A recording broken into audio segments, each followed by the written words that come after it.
Please like and subscribe to the channel if you find this video interesting and useful. Give me more ideas you want me to make. Enjoy watching the video. The silence in the Moore household was a suffocating blanket, heavier than the plush velvet drapes that framed their living room window. 7 years. 7 years since Ethan, a gifted but notoriously pragmatic software engineer, had first been captivated by Claire's effervescent laughter, a sound that once promised a lifetime of joy. Now, at 32, Ethan found that laughter a distant echo, replaced by a tense quietude that hummed with unspoken accusations. He loved his family, a deep, unwavering devotion that manifested in long hours at his demanding tech firm, building a fortress of financial security around them. Yet, the very act of building this fortress had, ironically, sealed him off from the people he sought to protect. His meticulous nature, once endearing, had calcified into a rigid adherence to routine, making him seem aloof, even cold. Claire, 30 and strikingly beautiful, had once been the vibrant PR specialist who could charm a room with a single glance. She'd seen past Ethan's reserved exterior, recognizing the tender heart beneath. Their early years had been a whirlwind of passionate discovery, shared dreams, and the delightful chaos of new love. But 7 years of marriage had chipped away at that vibrancy, replacing it with a gnawing sense of neglect.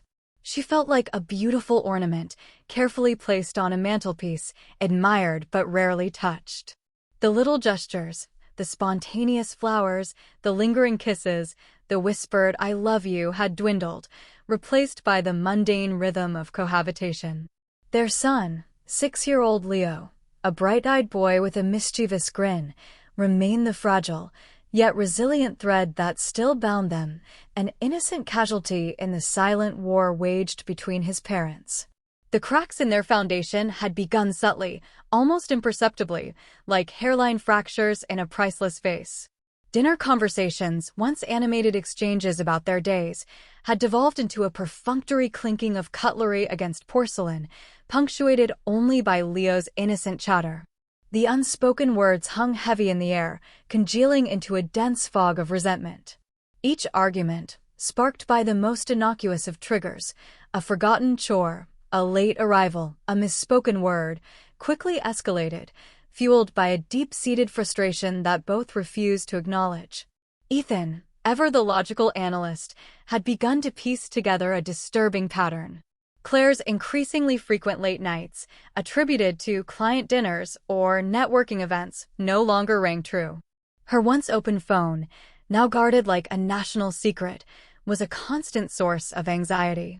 He'd catch her scrolling through it with a furtive glance, a fleeting smile playing on her lips before she'd quickly lock the screen as he entered the room. A cold dread had started to coil in his stomach, an unwelcome serpent of suspicion. He prided himself on his ability to discern patterns, to anticipate outcomes, and the data points Claire was providing painted a grim picture he desperately wanted to disbelieve. Claire, on the other hand, saw Ethan through a different lens, one clouded by hurt and loneliness. The man she married, a man who once looked at her as if she held the stars in her eyes, had transformed into a stranger. He was distant, his gaze often drifting past her, lost in some intricate code or a world she couldn't penetrate. His once endearing quietness now felt like a wall, impenetrable and isolating. He was a puzzle she no longer had the energy to solve, a mystery that had lost its allure. The passion had drained from their interactions, leaving behind a hollow echo where warmth once resided. She yearned for the connection they once shared, the easy intimacy, the feeling of being truly seen and cherished. But every attempt to bridge the growing chasm between them seemed to meet with a silent, invisible barrier. The storm had been brewing for weeks, a meteorological reflection of their internal turmoil. One particularly oppressive evening, the air thick with humidity and unspoken animosity, a torrential downpour lashed against the windows of their suburban home. The wind howled like a banshee, mirroring the tempest raging within their hearts. Dinner had been a disaster, culminating in Claire accusing Ethan of being emotionally absent, and Ethan retorting with pointed questions about her recent activities. The words, once held captive, burst forth like a dam breaking, each one a jagged shard designed to wound. "You've changed, Ethan. You're cold, you're distant, you're never here." Claire's voice, usually melodic, was shrill, laced with years of pent-up frustration. Ethan, his face a mask of controlled fury, slammed his fist on the dining table, making the silverware jump.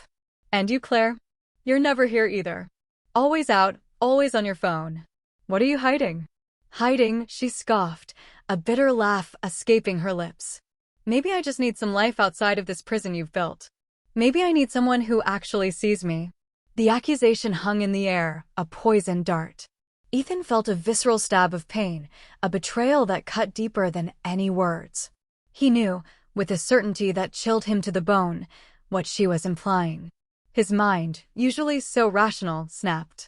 "I wish you knew what it felt like, Claire," he roared, his voice cracking with raw emotion. "To carry the weight of everything, to work myself to the bone, only to come home to this." Claire's eyes, blazing with tears, met his. "And I wish you knew what it felt like, Ethan. To be invisible, to be a ghost in your own marriage. I wish you knew how I felt." As their angry shouts reached a crescendo, a blinding flash of lightning illuminated the room, followed by an earth-shattering clap of thunder that shook the very foundations of their house. The lights flickered, then died, plunging them into sudden darkness, broken only by the incessant rain drumming against the window panes. A profound, almost mystical silence followed, a momentary pause in the universe. They stood there, panting, their chests heaving, the residual anger slowly giving way to a strange, unsettling quietude. The next morning, the storm had passed, leaving behind a sky scrubbed clean, a canvas of soft blues and nascent sunlight. The air was fresh, invigorated. But inside the Moore residence, something far more profound had occurred. Ethan awoke with a jolt, not in his usual side of the bed, but on Claire's. His body felt different. Lighter, softer, with a subtle curve to the waist he didn't recognize. He brought a hand to his face, feeling the delicate arch of a brow, the smoothness of skin he knew wasn't his own. His heart hammered against his ribs, a frantic bird trapped in a cage. He rushed to the mirror, his breath catching in his throat. Staring back at him with wide, terrified eyes was Claire. His wife. He was in his wife's body. At the exact same moment, across the hallway, Claire sat bolt upright in bed. Her limbs felt heavy, solid, imbued with an unfamiliar strength. Her hands, usually slender and graceful, were larger, more calloused. She ran them over her face, feeling the rough stubble of a nascent beard, the strong line of a jaw. Panic, cold and stark, seized her. She bolted out of bed, almost tripping over her new, larger feet, and stumbled towards the full-length mirror. Reflected there, his expression a mixture of profound shock and dawning horror, was Ethan. Her husband. She was in her husband's body. Their wishes, hurled into the stormy night, had been granted with a brutal, ironic precision. The universe, it seemed, had a twisted sense of humor, a dramatic flair for cosmic intervention. They were trapped, not just in their failing marriage, but in each other's skin, destined to walk a mile in shoes that were suddenly, terrifyingly, their own. The unraveling thread of their marriage had just been knotted into an impossible, inextricable tangle. The initial shock was a paralyzing wave, crashing over them with the force of a tsunami. Ethan, trapped in Claire's body, stared at his reflection, a bizarre doppelganger of his wife, and felt a surge of nausea. The delicate features, the long cascade of brown hair, the distinct curve of her lips, all were intimately familiar, yet utterly alien now that they were his. He tried to speak, to call out for help, but the voice that emerged was higher-pitched, softer, unmistakably Claire's. A desperate, almost hysterical laugh bubbled up, quickly stifled by the sheer terror of the situation. This wasn't a dream. The sharp edges of reality were far too keen. Across the hall, Claire, now inhabiting Ethan's muscular frame, experienced a similar, disorienting horror. His broad shoulders, his strong hands, the unfamiliar weight of his body, it was like wearing an ill-fitting, yet perfectly tailored, suit. Her usually nimble fingers felt clumsy, her movements stiff and uncoordinated. She tried to run a hand through her hair, but found only Ethan's short, somewhat spiky cut. A wave of dizziness washed over her, the world tilting precariously. Her immediate instinct was to scream, but the voice that ripped from her throat was deep, resonant, and utterly male. Ethan's voice. It was a macabre joke, a cosmic prank played with cruel precision. Their son, Leo, oblivious to the existential drama unfolding in his parents' bedrooms, called out cheerfully from downstairs, "Mom. Dad. Breakfast." The innocent sound jolted them back to the immediate, terrifying reality. They had to be each other. The first few hours were a chaotic, stumbling ballet of confusion and panic. Ethan, grappling with the unfamiliar intricacies of a woman's wardrobe, fumbled with a bra clasp, his usually dexterous programmer's fingers feeling utterly useless. The texture of silk blouses felt strange against his skin, and the constraint of a skirt was profoundly uncomfortable. He looked at Claire's extensive collection of makeup, a dazzling array of powders and palettes, and felt a wave of despair. How did she do this every day? Meanwhile, Claire struggled with Ethan's razor, nicking herself twice, her hands unused to the precise angle and pressure.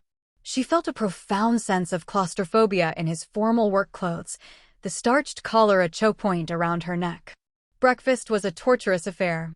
Ethan, as Claire, sat stiffly, trying to mimic Claire's graceful movements, pouring cereal with an exaggerated slowness. Claire, as Ethan, spilled coffee, her new body feeling like a foreign vehicle she hadn't yet learned to drive. Leo, thankfully, was too engrossed in his cartoon show to notice the subtle tremors of their hands or the bewildered glances they exchanged. "We need to talk," Ethan, in Claire's body, whispered urgently once Leo had left for school. His voice, still unsettlingly feminine, vibrated with contained panic. Claire, in Ethan's body, nodded, her brow furrowed in a masculine expression of distress. In the car on the way to work. "We can't let anyone know." The gravity of her own voice sent a shiver down her spine.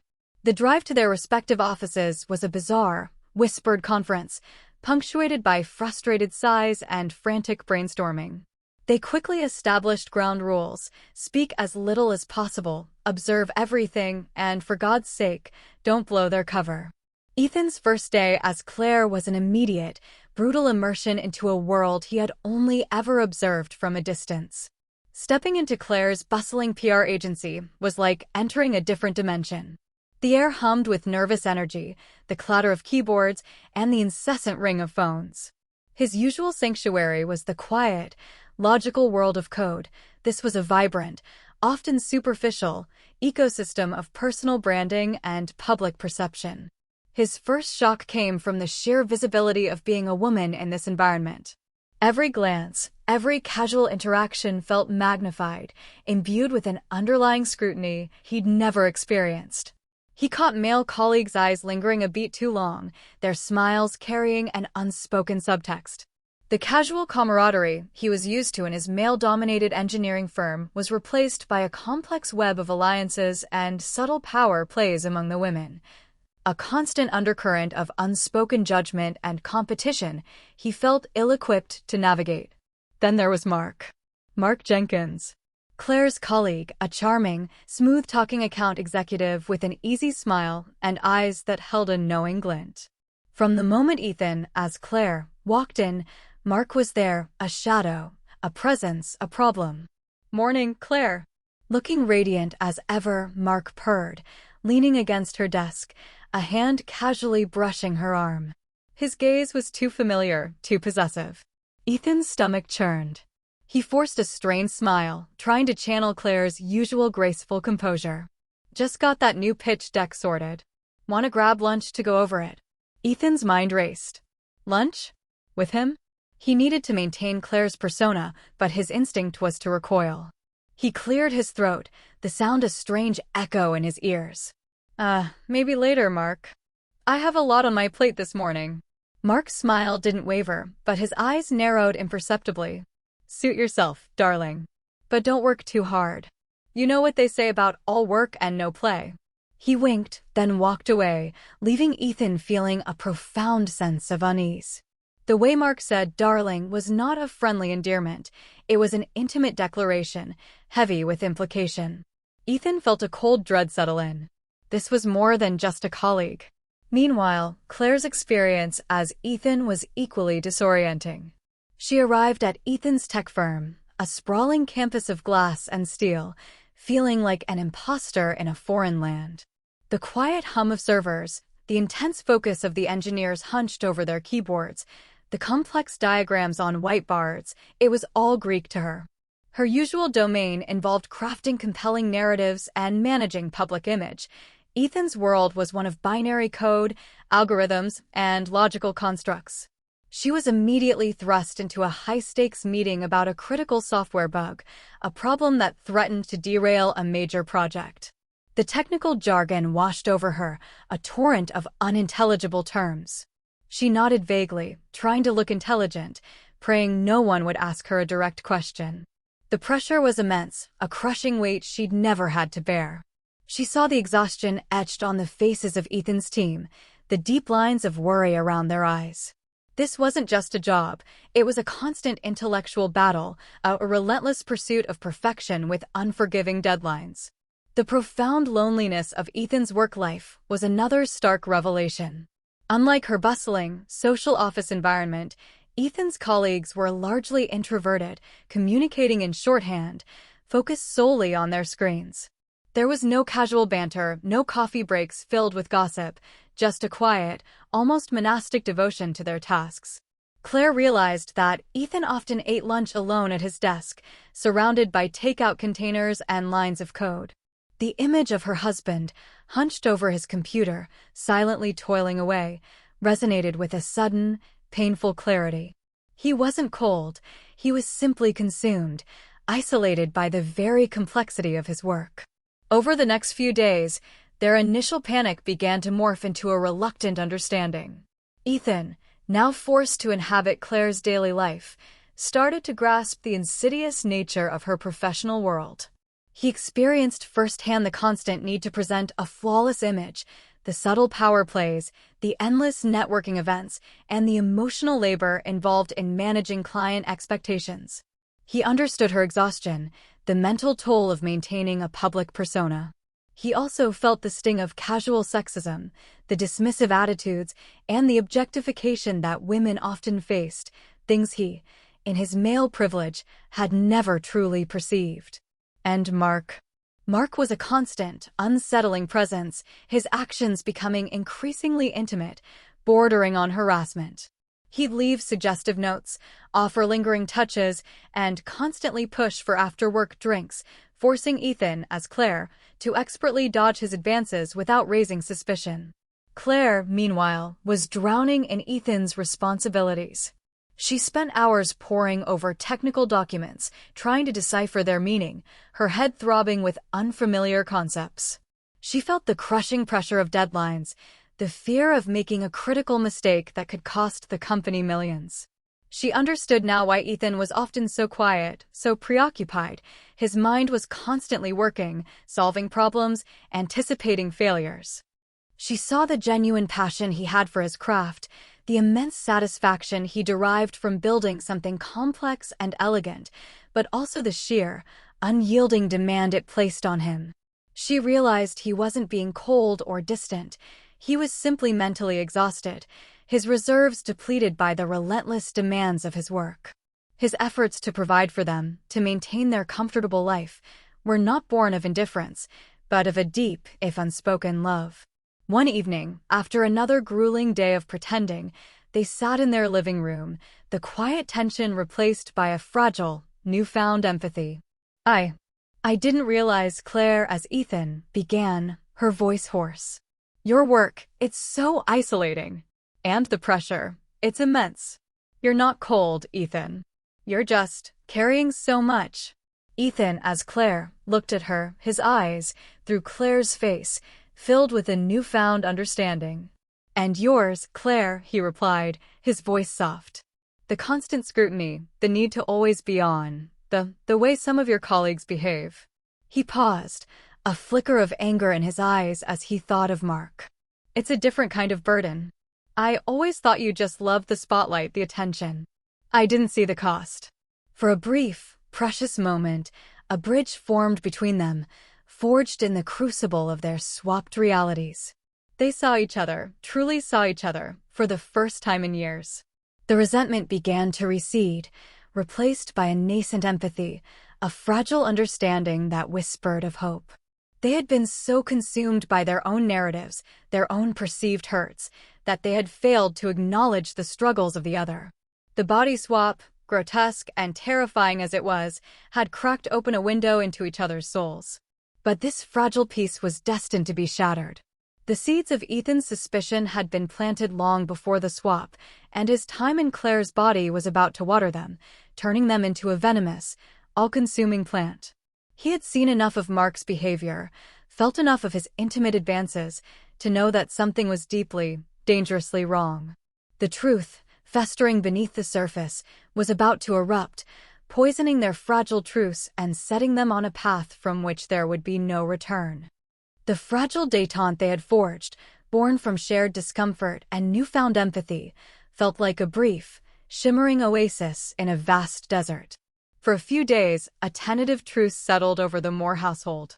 They continued their charade, navigating the complexities of each other's lives with a growing, albeit reluctant, proficiency. Ethan, as Claire, learned to expertly deflect Mark's increasingly bold flirtations, his programmer's mind analyzing Mark's patterns of behavior, cataloging every suggestive comment and lingering touch.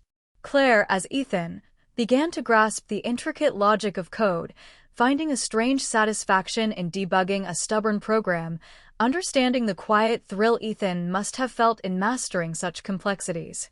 They even managed a few moments of genuine connection, stolen glances across the dinner table where, for the first time in years, there was no hostility, only a shared, bewildered acknowledgement of their predicament. They started offering each other tips. Ethan advised Claire on how to handle a particularly difficult project manager, while Claire coached Ethan on the subtle art of office politics in her agency. It was a strange, almost surreal intimacy, born from the most unnatural of circumstances. For a fleeting moment, Ethan wondered if this bizarre twist of fate might actually save their marriage, forcing them to confront their assumptions and rebuild on a foundation of genuine understanding. But the universe, as always, had a more cruel, intricate plan. Ethan, a man of meticulous habits, had always been acutely aware of patterns. And in his new skin, he was forced to confront a pattern that gnawed at him, a dissonant chord in the symphony of Claire's life. Mark's persistent advances were not those of a hopeful admirer. They were those of a man who felt entitled, who believed he had a claim. The way Mark would brush Claire's hand, the knowing smiles exchanged, the private jokes whispered just out of earshot of other colleagues, it all screamed of a pre-existing intimacy. It was the kind of behavior that develops over time, nurtured in secrecy. One afternoon, a crucial client meeting ran late, pushing Ethan, as Claire, past his usual careful schedule. He was rushing, stressed, his mind already churning with a difficult PR strategy he needed to finalize. He grabbed Claire's phone, intending to text Claire, as Ethan, about the delay, and as he swiped to unlock it, a notification flashed across the screen from an encrypted messaging app he didn't recognize. "Thinking of you, see, can't wait for tonight." The sender's name was just an initial, M. His heart stopped. M. Mark. A cold dread, far more potent than any he had felt before, began to seep into his bones.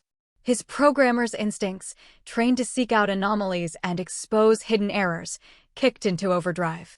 With trembling fingers, he tapped on the app. It required a separate password. He tried Claire's usual PIN, then their anniversary, then Leo's birthday. Nothing. His mind raced, pulling from every memory, every casual observation. He recalled Claire once muttering about a new password for sensitive work documents. He tried a combination of their old pet's name and a significant date, and the app unlocked. What he saw next ripped through the fragile fabric of his nascent understanding, tearing it to shreds. The screen exploded with a barrage of messages, images, and videos, all between Claire and Mark. Pet names, endearments, explicit confessions of love and longing. Pictures, some intimate, some less so, taken in various locations. A cozy cafe, a moonlit beach, and then a hotel room. The hotel room. A familiar, generic backdrop of a corporate hotel chain, yet chillingly specific. A video, blurred but unmistakably clear, showing Claire and Mark locked in an embrace that left no room for doubt. The world tilted on its axis. The vibrant colors of the pier office suddenly seemed muted, monochrome. The sounds faded into a dull roar. Ethan stood there, rooted to the spot, the phone a lead weight in his hand, his vision tunneling. It was all true. The late nights, the guarded phone, the cold distance. It wasn't his fault. It wasn't her loneliness. It wasn't anything he had imagined. It was a brutal, undeniable infidelity. A betrayal so profound, so absolute, it fractured his very soul. He felt the hot sting of tears, an unfamiliar sensation in Claire's eyes, and a wave of pure, unadulterated rage coursed through him. The irony was a cruel twist of the knife. He had stumbled upon the truth while literally living in her skin, while trying to understand her. The empathy he had cultivated, the understanding he had painstakingly built, crumbled into dust. It was replaced by a searing pain, a primal hurt that screamed of deception and mockery. But beneath the pain, something else began to stir. Something cold, precise, and utterly ruthless. Ethan Moore, the logical engineer, the man of meticulous planning, did not break down. He shut down. His emotions, raw and bleeding, were meticulously compartmentalized, tucked away in a dark corner of his consciousness. What emerged was a chillingly calm resolve. The man who could diagnose a complex software bug, who could engineer elegant solutions to intricate problems, now turned his formidable intellect to a new, far more personal challenge: vengeance. He closed the encrypted app, his fingers steady despite the earthquake raging within him. He deleted the notification, wiped the app from the recent usage history, and returned the phone to its usual place in Claire's purse. No one would know what he had seen. Not yet. He walked back into the office, a forced, brittle smile pasted on Claire's face. He greeted colleagues, attended meetings, discussed strategies. Every movement, every word, a masterful performance. He was the perfect, vibrant PR professional, the beautiful and composed Claire Moore. But inside, a storm of ice and fire raged. The naive hope of reconciliation, of understanding, had been extinguished with brutal efficiency. All that remained was a burning desire to make her feel exactly what he felt, to strip away everything she held dear, just as she had stripped away his trust and his faith. The mirror, which had once reflected a shared struggle, now reflected a shattered image, one of cunning and calculated cruelty. Ethan, in Claire's body, was no longer merely surviving. He was planning. He was transforming. And the wife, still blissfully ignorant in his own body, was about to become the unsuspecting target of his meticulously engineered revenge. The mask Ethan wore was impenetrable, a masterpiece of deceptive composure. As Claire, he continued his daily routine with an almost eerie perfection. He laughed at the appropriate times, offered insightful contributions in meetings, and even handled Mark's lingering touches and suggestive comments with a newfound, chilling grace. To the outside world, Claire Moore was vibrant, efficient, and completely unburdened. No one, least of all Mark, suspected the icy rage that simmered beneath her polished exterior, the meticulous calculations taking place behind her expressive eyes. The emotional shutdown was complete. Ethan had always been a man of logic, but now, stripped of sentimentality and fueled by betrayal, his intellect became a honed weapon. His years of debugging complex systems, of identifying vulnerabilities and engineering elegant solutions, were now repurposed for a single, devastating objective: orchestrating Claire's downfall. He saw the situation not as a personal tragedy, but as a system failure, and he, the master engineer, would systematically dismantle it. His plan began with observation. He continued to monitor Claire's phone through the encrypted app, now equipped with the password. He didn't just read the messages, he analyzed their frequency, their content, the patterns of their clandestine meetings. He noticed Mark's increasingly possessive tone, the way he would subtly pressure Claire for more time, more intimacy. Ethan realized that Mark wasn't just a lover, he was a pawn, an unwitting instrument in a larger, more devastating game. The first step was to reinforce Mark's delusion. Ethan, as Claire, began to reciprocate Mark's flirtations, but with a calculated subtlety. A longer gaze here, a softer touch on the arm there, a whispered joke that implied shared secrets. He became the Claire Mark believed he knew and loved, feeding his ego, making him feel secure in their illicit bond. This feigned affection was a repugnant act for Ethan, a violation of his principles, but the thought of Claire's betrayal fueled his resolve, turning his disgust into grim determination. He was playing a role, and he would play it to perfection. Simultaneously, Ethan began the meticulous process of evidence collection. Every suggestive text message, every intimate photo, every damning video clip, he found a way to discreetly back it up. He used his extensive technical knowledge to bypass phone security, creating duplicate files, securely transferring them to a cloud server he controlled, and even printing physical copies. He scoured email archives, looking for any correspondence between Claire and Mark that might further incriminate them, finding numerous veiled references to their affair disguised as work-related travel or late-night project discussions. He used Claire's calendar to identify past and future rendezvous, cross-referencing them with credit card statements he discreetly accessed from her digital accounts, noting hotel charges and expensive dinners. He even began to secretly record conversations. Using a small, sophisticated voice recorder he purchased online, he placed it strategically in Claire's office, in her car, even once in her purse during a particularly telling phone call with Mark. He coached himself to ask leading questions during their casual office interactions, eliciting admissions from Mark that, while innocuous on the surface, would be damning in context. He was building an airtight case, brick by agonizing brick. The psychological toll was immense. Every loving text he had to send as Claire, every manufactured smile he had to offer Mark, felt like a self-inflicted wound. He would retreat to the solitude of their shared bedroom at night, his mind a whirlwind of disgust and cold strategy, the vibrant persona of Claire slipping away to reveal the raw, wounded man beneath. But the pain, instead of paralyzing him, sharpened his focus, channeling his grief into a laser-like precision. Then came the second, more intricate part of his plan, the delivery. He needed to ensure the evidence reached the right Ethan, the man everyone believed was still himself, Claire's husband. This required an exquisite dance of manipulation. Ethan, as Claire, began subtly planting seeds of doubt in Claire's, as Ethan's, mind.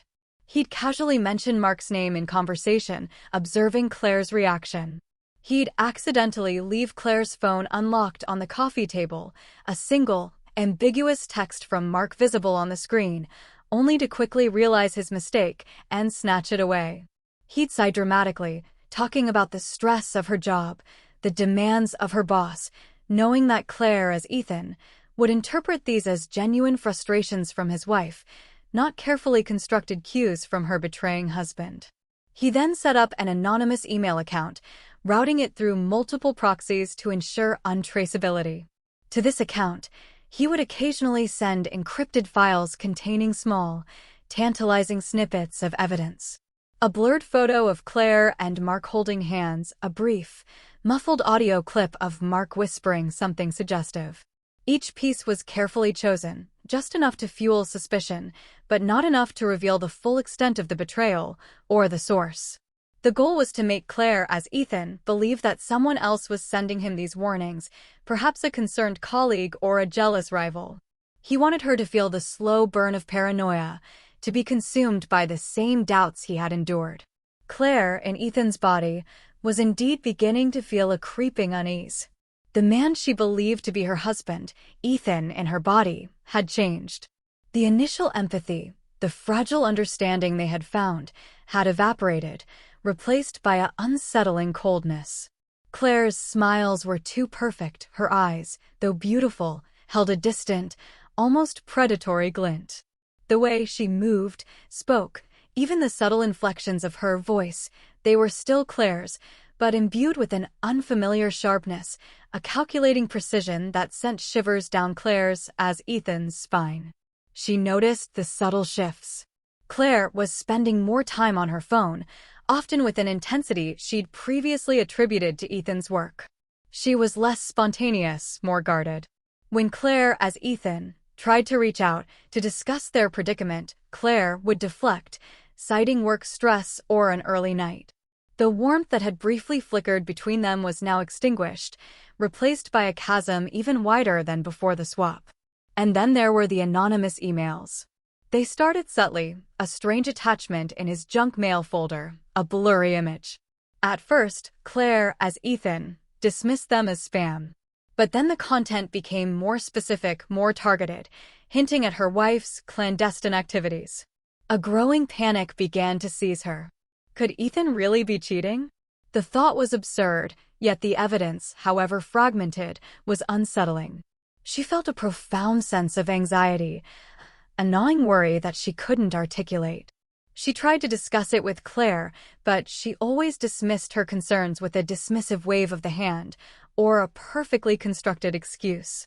Claire, as Ethan, felt increasingly isolated, watching her husband become a stranger, a meticulously constructed facade. She didn't know that Ethan had discovered her secret. She didn't know that the man she saw every day, the woman she now called her husband, was the puppet master, meticulously pulling the strings of her impending doom. The game had begun, and she was an unwitting player, walking blindly towards the devastating trap Ethan had so carefully laid. The transformation of Ethan in Claire's body was complete. He moved with a chilling grace, his every interaction a carefully choreographed step in his elaborate dance of revenge. The initial raw pain of betrayal had calcified into a cold, hard resolve. He was no longer Ethan Moore, the heartbroken husband. He was the architect of ruin, meticulously crafting a masterpiece of retribution. His surveillance of Claire's, and therefore his own life and Mark's movements intensified. He was a ghost in her world, privy to every whispered secret, every illicit rendezvous. He observed Mark's escalating confidence, the way he openly boasted to colleagues about his special connection with Claire, unaware that every word was being catalogued and analyzed by the very person he sought to impress. Ethan cultivated this confidence, subtly encouraging Mark's arrogance, knowing that inflated ego often precedes a spectacular fall. The anonymous emails to Claire in Ethan's body became more frequent, the evidence more pointed, yet still ambiguous enough to maintain plausible deniability. He sent a screenshot of a hotel booking confirmation, the dates and location matching one of Claire's business trips. He included a short, garbled voice note of Mark and Claire laughing intimately. The cumulative effect was designed to drive Claire, as Ethan, to the brink of paranoia, to make her question everything she thought she knew about her wife. Claire, in Ethan's body, was indeed spiraling. The anonymous emails, initially dismissed as malicious pranks, now felt like a sinister cloud hanging over her. Each new piece of evidence, however inconclusive, chipped away at her peace of mind. She found herself scrutinizing Claire's every move, searching for clues, for inconsistencies. The confident, outgoing woman she now inhabited felt trapped, consumed by a gnawing anxiety. The weight of Ethan's work, which she was still struggling to master, compounded her emotional distress. She couldn't sleep. The image of Claire with another man haunted her waking hours and plagued her nightmares. She tried to confide in Claire, hoping for reassurance, for an explanation. But Claire remained perfectly composed, perfectly dismissive. "It's just office gossip, darling," she would say, with a placid smile that chilled Claire as Ethan, to the bone. "People are jealous. Don't let it get to you." The utter calmness in Claire's voice, the complete lack of alarm, was more terrifying than any outburst. It suggested either a profound indifference or a chillingly effective deception. Claire, as Ethan, didn't know which was worse. Meanwhile, Ethan, as Claire, was meticulously planning the final act. He needed to ensnare Mark, to get him to confess everything on tape, to leave no room for doubt or denial. He needed the location to be symbolic, a stage for the final, devastating reveal. The perfect place, he decided, was the very hotel where the affair had first been consummated. It would be a poetic, brutal irony. He began subtly manipulating Mark. Claire would drop hints about feeling neglected by Ethan, about desiring passion, about needing to escape the pressures of her life. Mark, puffed up by what he perceived as Claire's unwavering affection, swallowed the bait whole. He started making more explicit advances, speaking of a future together, of leaving their respective spouses. Ethan listened, recorded, and smiled inwardly. Then came the setup. Ethan, as Claire, orchestrated a business trip to a city a few hours away, ensuring it aligned perfectly with a known lull in Claire's, as Ethan's, work schedule, minimizing the chances of suspicion from the real Claire. He then casually mentioned to Mark that she'd be staying at a specific hotel, the same one. He created a plausible reason for Mark to accidentally be in the same city for a client meeting. Mark, eager and oblivious, jumped at the opportunity. On the appointed day, Ethan, as Claire, packed an overnight bag, a grim parody of a romantic getaway. He had already installed miniature, high-definition cameras and microphones in the hotel room he booked, ensuring every angle, every word would be captured. He checked them rigorously, his engineering precision applied to every detail. He even planted a small, nearly invisible GPS tracker on Mark's car, just to ensure he arrived on schedule. He was leaving nothing to chance. As he was about to leave, Claire, in Ethan's body, approached him, her face drawn, her eyes hollow with worry. "Claire," she began, her voice tentative, I just have a terrible feeling about this trip. Are you sure you have to go?" Ethan, as Claire, turned, offering her a sweet, utterly fake smile. "Oh, darling, don't be silly. It's just a routine client presentation. You know how important these things are for my career." He reached out and gently squeezed Ethan's hand, a gesture of faux affection that made Claire, as Ethan, flinch internally. "Besides," he added, his voice dropping to a seductive whisper, "absence makes the heart grow fonder, right? I'll miss you, honey."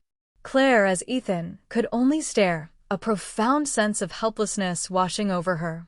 The woman standing before her, the woman who wore her face and spoke with her voice, felt like a stranger, a beautiful, terrifying enigma. She desperately wanted to believe her, to trust her words, but the mounting evidence and the chilling detachment in Claire's eyes painted a far darker picture. She was adrift, caught in a swirling current of doubt and fear, unaware that the woman she loved was the very hand guiding her towards the precipice. Ethan, as Claire, walked out the door, a triumphant smile slowly spreading across his lips once he was out of sight. The trap was set. The stage was prepared. The final, brutal act of his revenge was about to unfold. He envisioned the scene, the moment of Mark's confession, the utter devastation it would wreak. And for the first time since the body swap, Ethan felt a grim sense of satisfaction, a cold fire burning in his heart. The architect of ruin was ready to bring down the house. The hotel room was meticulously prepared, a stage set for a private, devastating drama. Ethan, in Claire's body, checked the hidden cameras and microphones one last time, ensuring every angle was covered, every whisper would be captured. He placed a bottle of expensive champagne on ice, lit scented candles, and dimmed the lights, creating an atmosphere of faux romance that made his stomach churn. Every detail, from the choice of music to the subtle lighting, was designed to put Mark at ease, to make him feel utterly secure, utterly triumphant. Mark arrived precisely on time, his eyes alight with eager anticipation. He embraced Claire with a possessive fervor, kissing her deeply, unaware that he was kissing a man consumed by an icy hatred. "Darling," he murmured, his voice thick with desire, "I couldn't wait. You have no idea how much I've missed you." Ethan, as Claire, forced a radiant smile, the performance of a lifetime. "And you, Mark," she purred, her voice a seductive whisper that felt like ash in Ethan's mouth. "It's been too long. Let's make up for lost time." He led Mark to the couch, pouring him a glass of champagne, his hand steady despite the tremor of suppressed rage. The conversation that followed was a masterclass in psychological manipulation. Ethan, as Claire, led Mark on, subtly encouraging him to reminisce about their affair, about their stolen moments. He'd sigh dramatically, "Oh, Mark, remember that night, in this very hotel? It was so exhilarating, so freeing." Mark, emboldened by the champagne and Claire's apparent devotion, fell right into the trap. "Of course I remember, my love," Mark chuckled, pulling Claire closer, his hand caressing her arm. "It was the beginning of everything. Leaving your boring husband for a man who truly appreciates you, who understands your fire." He leaned in, his voice dropping to a conspiratorial whisper. He never knew, did he? The poor fool, always buried in his code, never seeing what he had right under his nose. "I always knew you deserved better, Claire." Ethan's heart pounded, a savage drumbeat against his ribs. The contempt in Mark's voice, the utter dismissal of Ethan's love and sacrifices, was a painful validation of his deepest fears. He had been so blind, so trusting. But now he was extracting his pound of flesh. He was so predictable, Ethan, as Claire murmured, feigning agreement, so consumed by his work. "Sometimes I felt like a ghost." He subtly guided the conversation, pushing Mark to elaborate, to confess. "And you, Mark, you made me feel alive again. You taught me what real passion was." Mark preened, his ego swelling. "That's because I love you, Claire. I always have. We belong together. Let him have his lonely little world. We have ours. We always will." He then began to detail their rendezvous, the risks they took, the thrill of their deception, painting a vivid picture of their shared betrayal, unaware that every word was being dutifully recorded, every gesture captured by the unblinking eyes of the hidden cameras. He even mentioned specific instances, dates, and locations that Ethan had already uncovered, tying all the loose ends together. When Mark finally leaned in for another kiss, believing he had won, Ethan, as Claire, gently pushed him away, a cold, predatory glint in her eyes. "You know, Mark," she said, her voice dropping, losing its seductive quality, taking on a chillingly detached tone, "it's funny how things work out. You think you know someone, don't you? You think you have them figured out." Mark frowned, sensing the sudden shift in atmosphere. "Claire? What's wrong?" Ethan, as Claire, stood up, walking to the window, gazing out at the city lights. A slow, chilling smile spread across her lips. "Oh, nothing's wrong, Mark. Everything, in fact, is going perfectly according to plan." He turned, his eyes in Claire's face, burning with a fire Mark had never seen. "You see, Mark, I'm not Claire." Mark's face, initially confused, contorted into a mask of disbelief, then horror. What are you talking about? Of course, you're Claire." "No," Ethan, as Claire, stated, his voice now devoid of any feminine lilt, cold and hard as steel. "I'm Ethan. And I know everything." The confession, the raw truth, hung heavy in the air, a physical blow. Mark stumbled backward, his face paling, the champagne glass slipping from his suddenly nerveless fingers, shattering on the floor. No, this can't be happening." "Oh, it's happening, Mark," Ethan, as Claire, said, savoring the moment. "And now it's time for Claire to see it all too." With a flick of his wrist, Ethan, as Claire, pulled out Claire's phone, the one he had been using, and tapped a few commands.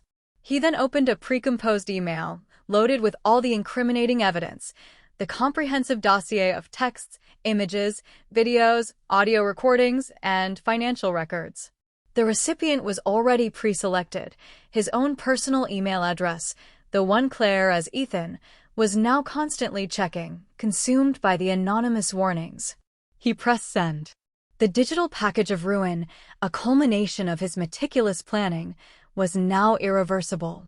It was delivered, not just to his own legal counsel, but directly to Claire in Ethan's body, who, at that very moment, was undoubtedly checking his phone, feeling the gnawing dread of the unknown. The email notification pinged on Ethan's real phone, now held by Claire. She saw the anonymous sender, the cryptic subject line, and her heart plummeted. With trembling fingers, she opened it.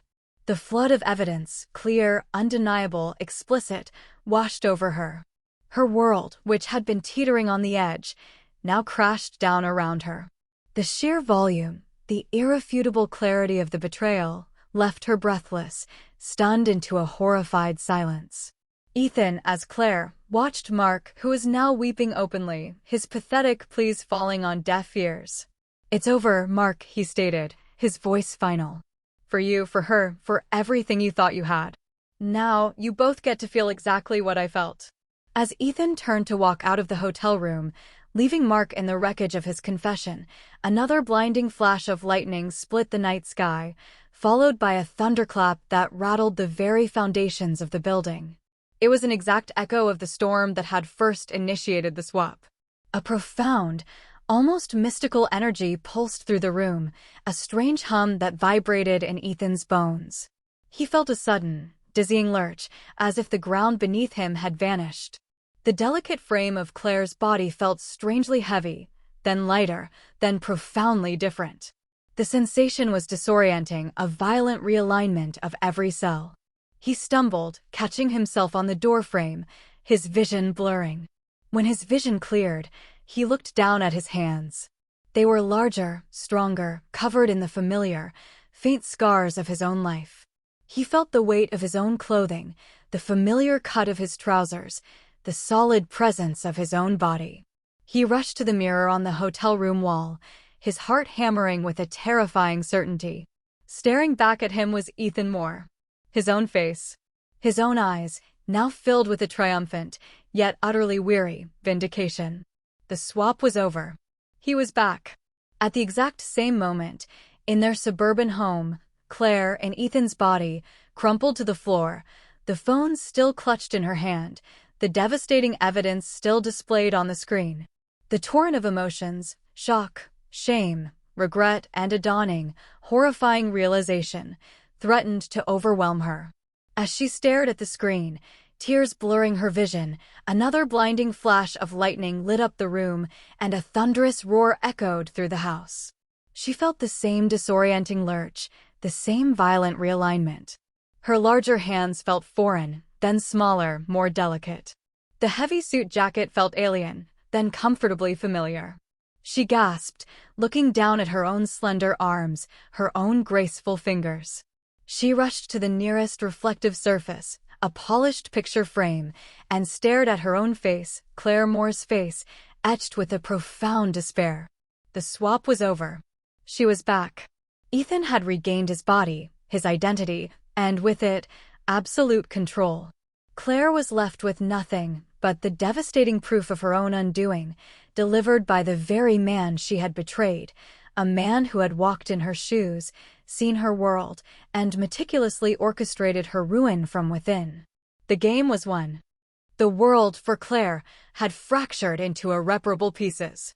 She awoke in her own body, the familiar contours of her bed feeling alien, the scent of her perfume a cruel mockery. The digital evidence Ethan had sent still burned on the screen of his phone, now her phone, a searing brand of truth. The images, the texts, Mark's vile confessions, they replayed in her mind, a horrifying loop of her own undoing.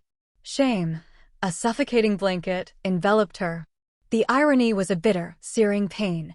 The husband she had dismissed as cold and unfeeling had orchestrated this precise, devastating retribution from within her very skin. She couldn't deny it, couldn't explain it away. The proof was irrefutable, her own words, her own face, her own betrayal staring back at her. Ethan, back in his own body, felt a grim satisfaction, a sense of cold justice finally served. The physical discomfort of inhabiting Claire's body was gone, replaced by the familiar strength and solidity of his own frame. But the emotional scars remained, deep and unyielding. The intimate details of her infidelity, witnessed and recorded from her perspective, had poisoned his perception of her beyond repair. There would be no forgiveness, no second chances. Only the unwavering pursuit of a complete severance. The silence that followed their return to their own bodies was heavier than ever before, a profound, absolute void. There were no shouts, no accusations, no tearful pleas. The raw, messy drama of human emotion had been surgically removed, replaced by the sterile precision of legal action. Ethan moved with a chilling efficiency. He had already contacted his lawyer, laying out the meticulous case he had built. The evidence was irrefutable, undeniable. The legal proceedings began swiftly, a cold, formal ballet of documents and depositions. Claire, reeling from the psychological shock, found herself utterly defenseless. The life she had built, the reputation she had meticulously crafted, began to unravel with terrifying speed. She tried to counter, to deny, to seek mitigating circumstances. But Ethan had anticipated every move. His lawyer, a seasoned veteran known for his ruthless precision, presented the evidence with devastating clarity. The recorded confessions of Mark, the time-stamped photos and videos, the anonymous emails that Claire, as Ethan, had dismissed as paranoia, all were laid bare. The narrative was simple, brutal, and utterly damning. Claire Moore, a professional in public relations, had engaged in a prolonged, deliberate affair, meticulously covered up, only to be exposed by an extraordinary turn of events. Her career was the first casualty. News of the impending divorce, fueled by whispers of infidelity and the sheer volume of evidence, quickly reached her firm. In the PR world, image was everything, and Claire's was now irrevocably tarnished. Clients pulled out, contracts were terminated, and her reputation, once her most valuable asset, was in ruins. She was summarily dismissed, her once glittering career reduced to ashes. Then came the custody battle for Leo. This was where Ethan's resolve hardened into unyielding steel. His son was the one innocent in this brutal saga, and he would protect him at all costs. Claire tried to fight, to argue that she was a loving mother, that her personal failings shouldn't impact her relationship with Leo. But Ethan's lawyer painted a stark picture of a mother whose deceit and reckless behavior had destabilized their home, whose actions would inevitably bring shame and instability to their son's life. Ethan, during his testimony, spoke with a calm, measured voice, recounting his suspicion, the unexplained absences, the guarded phone. He omitted the body swap, of course. That truth was too fantastical, too unbelievable, and utterly unnecessary for the court. He simply presented the facts, the damning evidence, and his own profound heartbreak. His composure, his controlled grief, swayed the judge. Claire, meanwhile, appeared distraught, defensive, her arguments often devolving into emotional pleas that rang hollow against the mountain of objective proof. The climax of their legal battle came during the final hearing. The courtroom was hushed, the air thick with tension. Claire, dressed in a somber suit that felt like a shroud, watched as Ethan, composed and resolute, presented his closing arguments. He spoke of trust, of betrayal, of the sanctity of family. The judge's verdict was swift and unequivocal. Ethan was granted full custody of Leo. Claire was granted supervised visitation, a stark reminder of her diminished role in her son's life. The divorce was finalized, the terms heavily favoring Ethan. Claire had lost everything, her husband, her career, her dignity, and now, the daily presence of her son. The foundation of her life had been ripped out from under her, leaving her adrift in a sea of her own making. As the proceedings concluded, Claire, her eyes swollen and red, stumbled towards Ethan. She wanted to scream, to rail against the injustice, to reveal the impossible truth of the body swap, to explain how he had used her own body, her own vulnerability, to destroy her. But the words caught in her throat.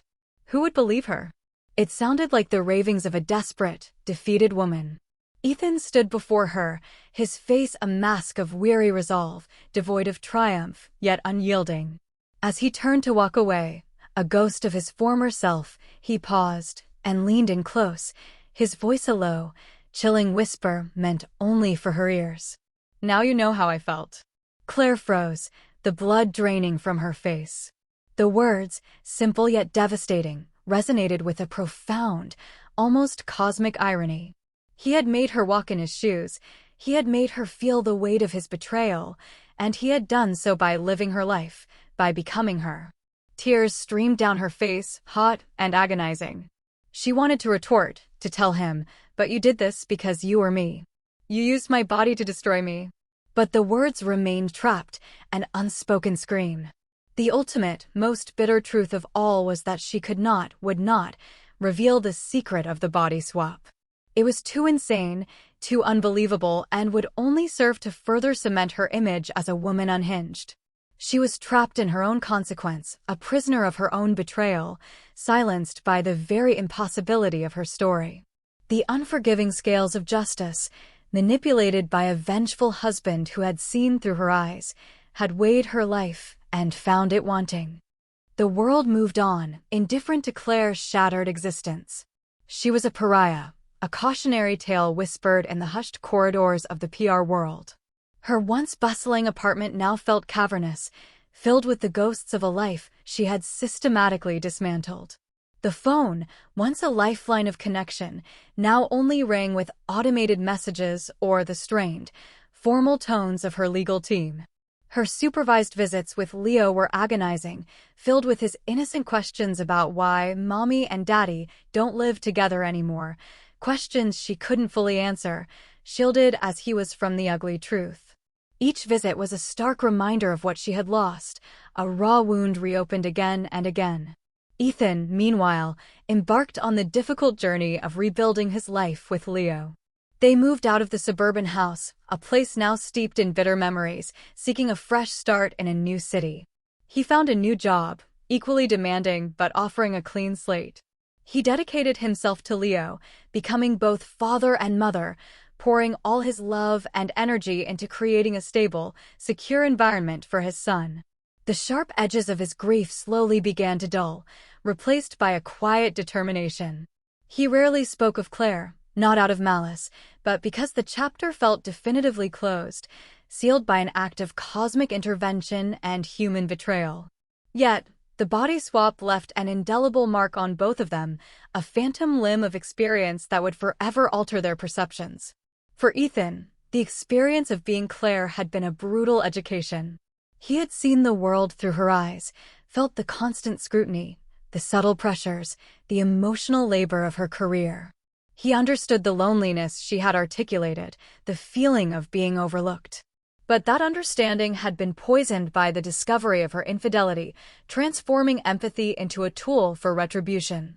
He knew now the complex tapestry of her inner world, but that knowledge only deepened the chasm between them. The wound of betrayal was too profound, the violation of his trust too absolute, for any understanding to bridge the gap. He learned about her, yes, but what he learned only cemented his decision to leave.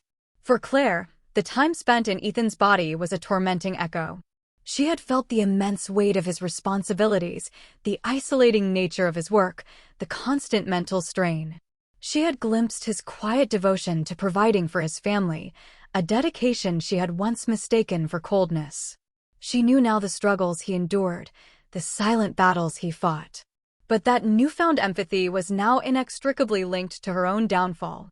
The man she had ridiculed as boring and predictable had turned her own weapons against her, using her own body, her own secrets, to orchestrate her destruction. The memory of his chilling whisper, "Now you know how I felt," haunted her, a cruel, eternal truth. The ultimate twist, the final, agonizing revelation for Claire, lay in the unspoken truth.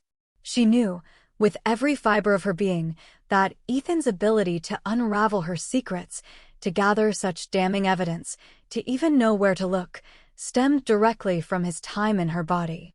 He hadn't just suspected, he had lived her betrayal. He had been privy to her most intimate thoughts, her clandestine communications, her hidden life.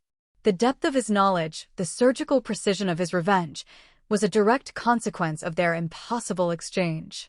He had become the ultimate insider, the perfect spy. But she could never articulate this. How could she? "Your Honor, my husband knew everything about my affair because he literally was me for several weeks." The words were absurd, the stuff of fiction, not a courtroom. She was trapped, condemned to bear the full weight of her actions, unable to explain the fantastical, yet utterly real, mechanism of her undoing. The very source of her husband's damning insight was the one thing she could never reveal, the one defense she could never employ. The weight of this unspoken truth was the heaviest burden of all. She had lost everything, and the cruelest irony was that she could not even articulate the true extent of the manipulation that led to her ruin. She was left to face the consequences alone, her impossible truth locked away, an internal scream that no one would ever hear. The body swap was not just a catalyst for their divorce, it was the ultimate perverse lesson. It showed them both the depths of their misjudgment, the pain they had inflicted, and the absolute, unyielding power of betrayal. For Ethan, it was a path to bitter justice.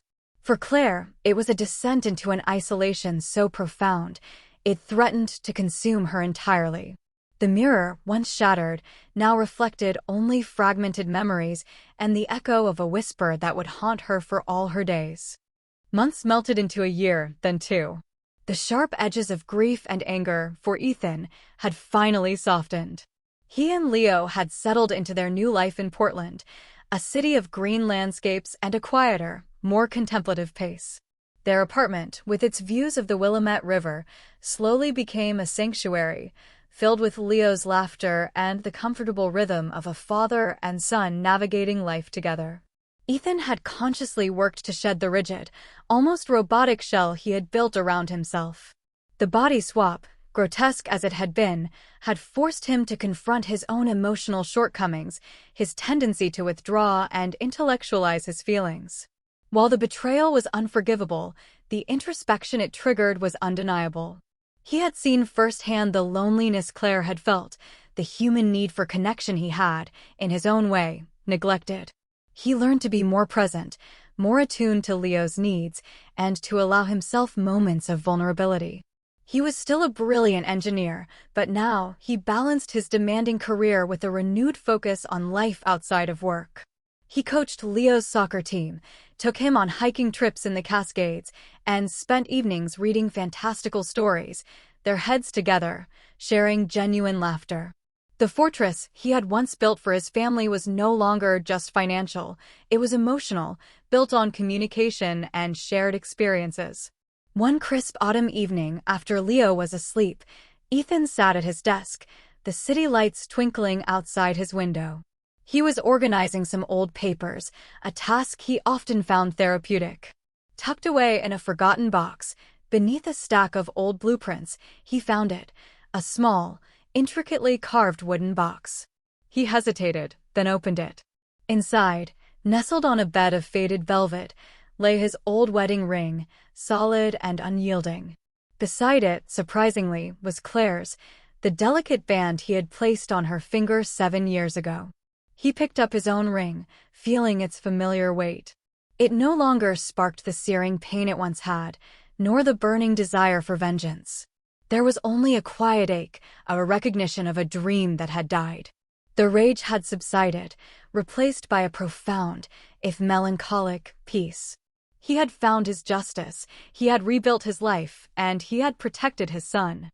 Beneath the rings, there was a small, folded piece of paper, a faint watermark visible on its cream surface.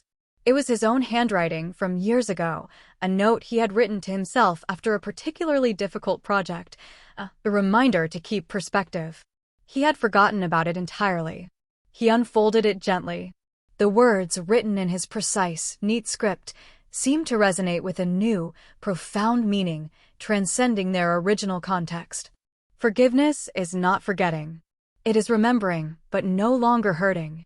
Ethan gazed at the words, a faint, almost imperceptible smile touching his lips. He understood now. He hadn't forgotten the pain, the betrayal, the brutal lessons of the body swap.